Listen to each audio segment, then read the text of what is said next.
कटक सारड़ा संगीत कलाकेन्द्र आनुकूल्य रविवार दिन स्थानीय कटक कला विकास केन्द्र प्रेक्षालय गुरु गोपीनाथ महांती संगीत समारोह अनुष्ठित हो जाइछि।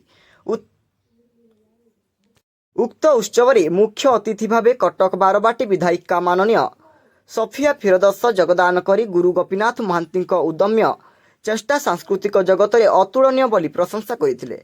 मुख्य वक्ता विशिष्ट सांबादिक और गीतिकार विजय मल्ली एवं सम्मानित अतिथि गीतिकार अरुण मंत्री सभापति उपस्थापिका आकाशवाणी कटक केन्द्र कंठशिल्पी श्रीमती सौदामिनी त्रिपाठी प्रमुख जगदान करथिले।